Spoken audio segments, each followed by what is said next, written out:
Então, galera, a gente vai agora trabalhar com o sorvetão, né? Trabalhar com a função horária do espaço. Só uma coisa que eu esqueci de falar no vídeo passado é que o fato de ser crescente ou decrescente a velocidade não, a reta do gráfico, isso vai depender da aceleração. Se a aceleração for negativa, você tem um gráfico que é decrescente. Se você tem uma aceleração positiva, você tem um gráfico que é crescente. Isso é meio lógico, né? Se eu tenho uma aceleração negativa, minha velocidade ela tá o quê? Ela tá diminuindo. Então, é normal que a minha reta seja para baixo, né? Que ela seja apontando para baixo.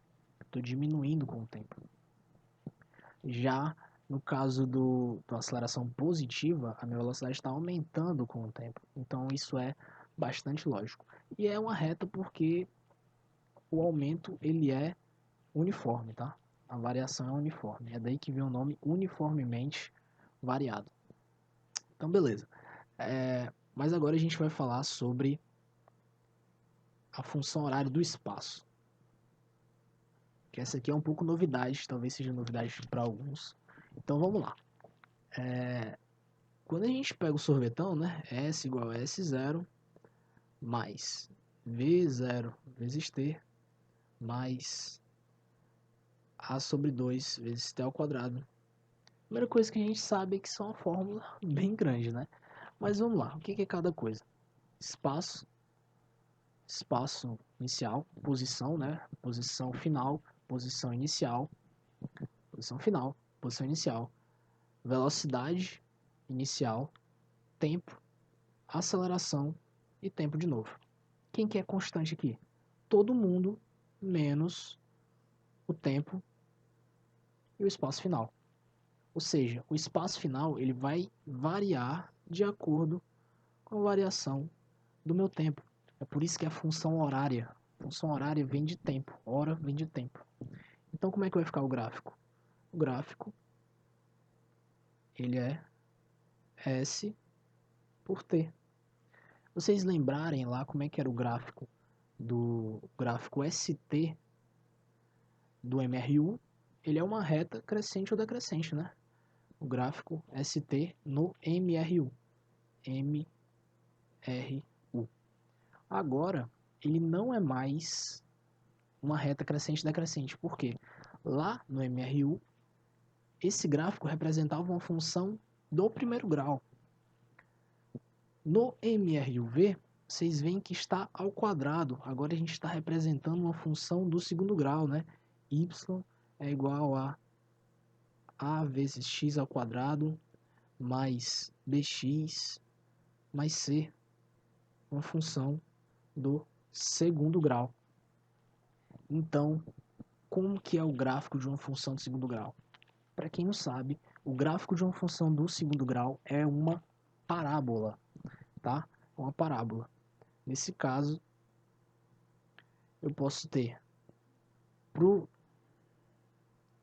eu posso ter para o gráfico do espaço pelo tempo, uma parábola de concavidade para cima, concavidade é essa parte da boca, né?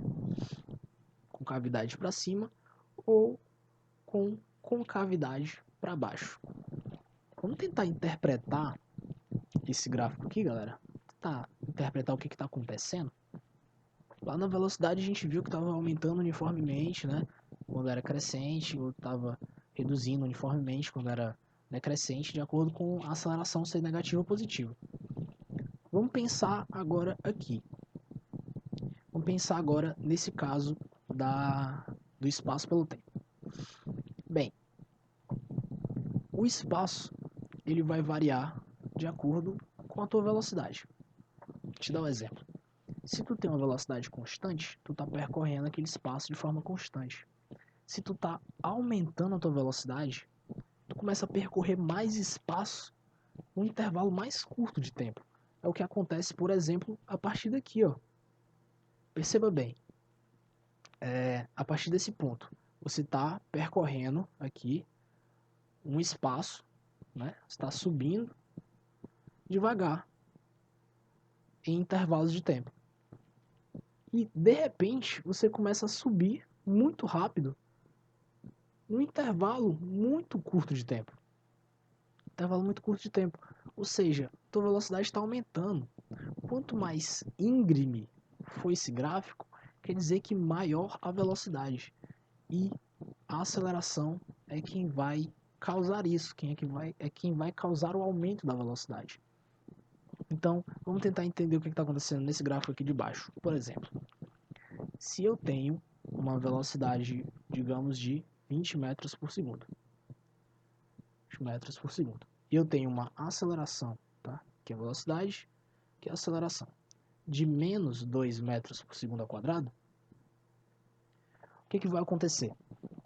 Eu vou reduzindo a minha velocidade, digamos, estou 20 metros por segundo, eu estou aumentando a minha distância, né? Estou percorrendo a distância. Só que estou percorrendo cada vez mais devagar, né? Ó. Cada vez mais devagar, porque a reta, ó, ela está cada vez mais, mais paralela ao eixo X, ela está cada vez menos íngreme. O que que significa? Significa que eu estou mais devagar, até o ponto que ela fica totalmente paralela ao eixo do tempo. Quando isso acontece, significa que eu estou parado. O meu espaço não está variando. Significa que eu estou parado. E depois ela começa a variar no sentido oposto. Ou seja, o que aconteceu? Lembra lá do movimento retardado? Eu estou indo num sentido, aí quando a minha velocidade ela cessa, eu paro.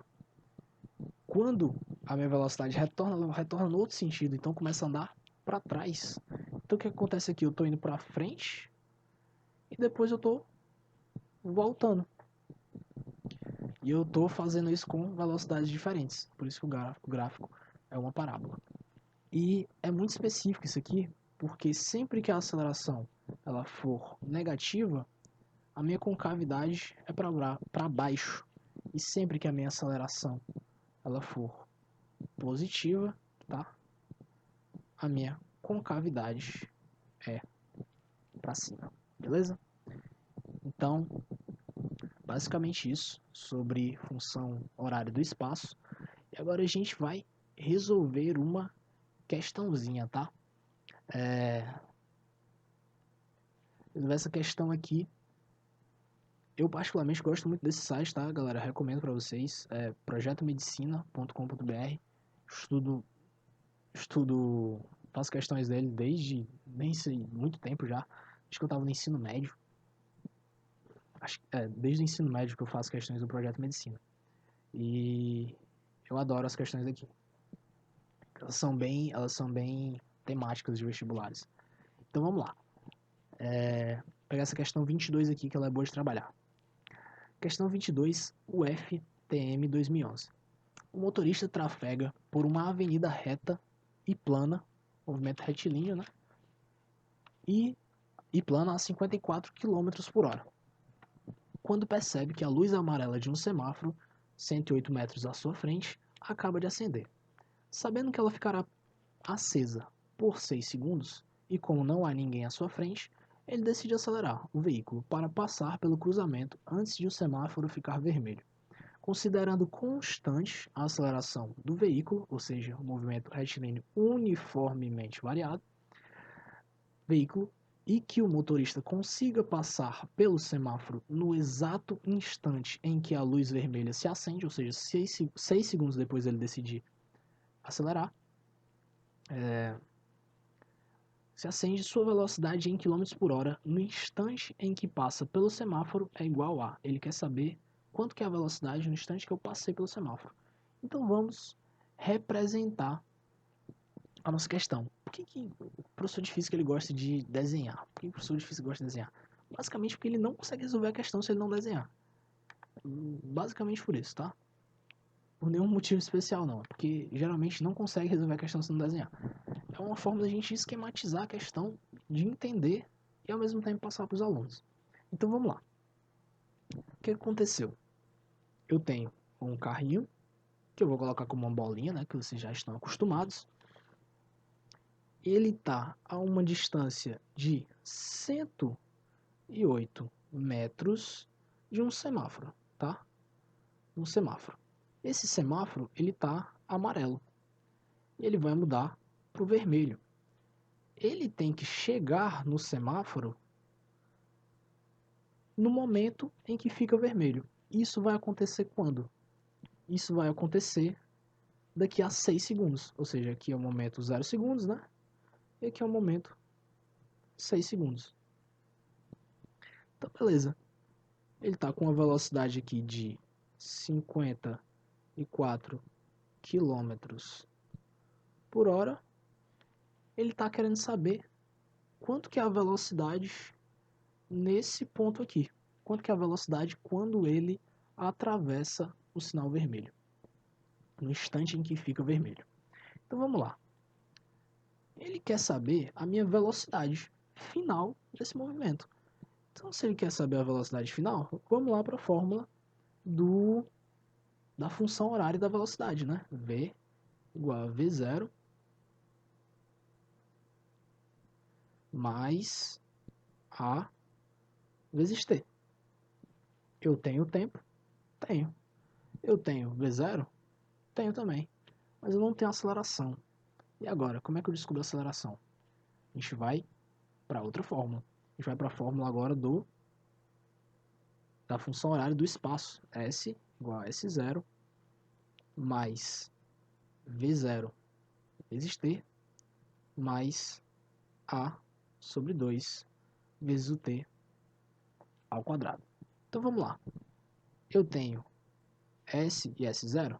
Tenho, que é a minha variação de distância, 108 metros, né? Tenho V0? Tenho, 54 km por hora. Tenho tempo? Tenho, 6 segundos. Então eu posso descobrir minha aceleração, né? Pronto, achei minha aceleração.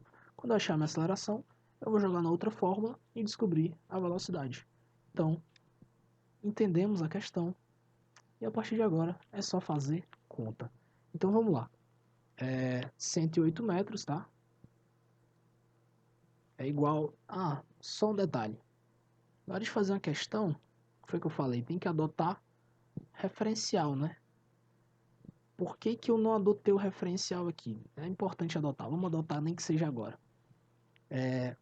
Por que que eu tenho que adotar agora, né? Porque é o momento que eu estou substituindo na fórmula. Seria bom se eu tivesse adotado no começo da resolução, mas eu esqueci. Faz parte. Mas antes de substituir na fórmula, eu tenho que colocar no referencial, né? Vou colocar como sendo positivo para o lado do sinal, porque é para onde ele está com a velocidade. A velocidade dele está no sentido do sinal. E a aceleração dele também está para o mesmo sentido do sinal. Então aqui, aceleração e velocidade são positivos. Então todo mundo vai positivo lá para as fórmulas. Beleza. V0, que é 54 km por hora. 54 km por hora é a mesma coisa de 15 metros por segundo, tá? Então 15 vezes o tempo de 6 segundos, mais A sobre 2, o A é quem eu quero descobrir, vezes T ao quadrado, ou seja, 6 ao quadrado, que é 36. Se eu cortar 36 com 2, fica 18. 6 vezes 15 dá 90. E se eu passar 90 subtraindo por 108, vai ficar 18 desse lado aqui também. Igual a A vezes 18. Corta aqui, corta aqui. A é igual a 1 metro por segundo ao quadrado. Beleza, galera? Se eu achei meu A, agora eu posso substituir nessa fórmula. Então vamos lá. V é igual, quem é o V0? 15 metros por segundo, mais o meu A, que é 1, multiplicado pelo meu tempo, que foi de 6 segundos. Então quem vai ser o meu V final? 6 mais 15, 21 metros por segundo. Que em quilômetros por hora é a mesma coisa de 75,6 quilômetros por hora. Nesse caso, o item correto é o item 76, não, 75,6, né? Escrevi certo? 75,6. 75,6 km por hora. Letra B. Esse aí, galera. Próximo vídeo eu vou falar sobre queda livre